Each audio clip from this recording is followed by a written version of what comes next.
भाई आप पढ़े लिखे समाज के लोग हैं, आप पढ़ाई के लिए जा रहे हैं, तो एक परीक्षा से क्या घबराना।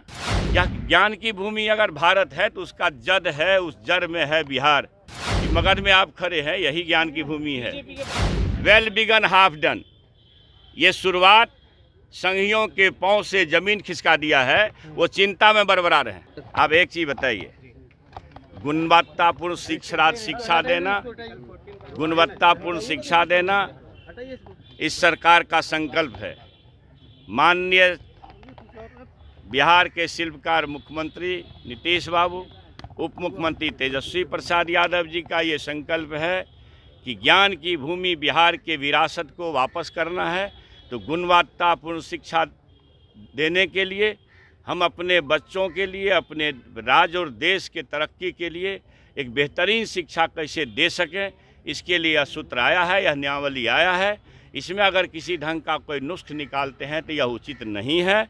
और फिर से मैं एक बात कहना चाहता हूँ कि जो हमारे शिक्षकगण हैं, नियोजित शिक्षक, आपका काम शिक्षा देना ही न है, और अपने कोर्स को जिसको आप पढ़ाते हैं रात दिन, जिसके लिए आप शिक्षक हैं और जिन बच्चों को आप पढ़ाते हैं, उस कोर्सेज में से कुछ सवाल अगर नियमित होने के लिए, एक कितनी बड़ी बीमारी इस महागठबंधन की सरकार ने दूर की है। आप नियोजित थे, आप राजकर्मी के दर्जा में जाएंगे, आपको सारी सुविधाएं मिलेगी और अच्छा वेतनमान होगा। तो इस परिस्थिति में और कोई यह कह दे, आज किसी नेता का बयान सुन रहे थे कि एक IAS IPS होता है फिर से परीक्षा देके पास कर सकता है क्या। IAS IPS का काम पढ़ाना नहीं है, शिक्षकों का काम पढ़ाना है। जिस कोर्स को आप पढ़ाते हैं उसी कोर्स में से अगर कुछ सवाल आपके सामने रखे जाएंगे नियमित होने के लिए, इसके लिए चिंता नहीं करनी चाहिए, इसके लिए घबराना भी नहीं चाहिए। बिहार वासियों को 10 लाख बच्चों को, बेरोजगारों को नौकरी देनी है, उसका ये आयाम है कि लगभग 2.5 लाख से ऊपर ये नियुक्ति 4-5 महीने के अंदर आपके सामने नजर आएगी। पहले के पूर्व का आप देख लीजिए, आपको लगेगा कि हम बिहार वासियों के बच्चों के लिए, बिहार वासियों के लिए, बिहार के बेरोजगारों के लिए सरकार कितनी चिंतित है। और उसी चिंता को ख्याल में रख करके, फिर माता पिता का ध्यान रख करके, यह ज्ञान की भूमि अगर भारत है तो उसका जद है, उस जड़ में है बिहार।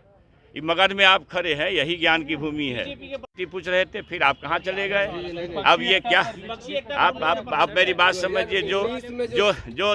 जो हमारे मोदी जी हैं नेता बीजेपी के, उन्होंने कहा था शासनकाल में, जब उनका शासन चल रहा था NDA का, कि भगवान भी वेतनमान नहीं दे सकता है। आप उस बयान को निकाल के कोट करिए। अब जो राष्ट्रीय मानव संसाधन विकास मंत्री हैं, शिक्षा मंत्री जो भारत सरकार के हैं, उन्होंने 2 दिन पहले कहा है कि साहब B.Ed कर लेता, लोग को कोई रोज़गार नहीं मिलता है तो B.Ed कर लेता है।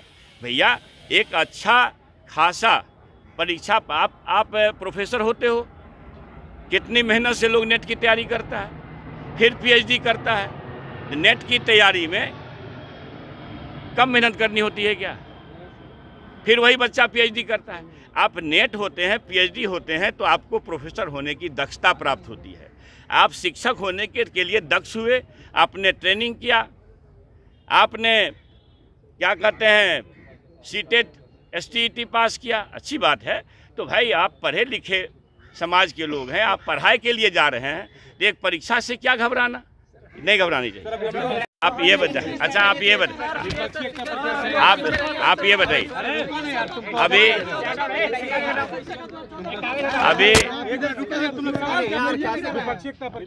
आप देखिए, बिहार में जब महागठबंधन बनी तो नफरतवादियों की नींद हराम हो गई।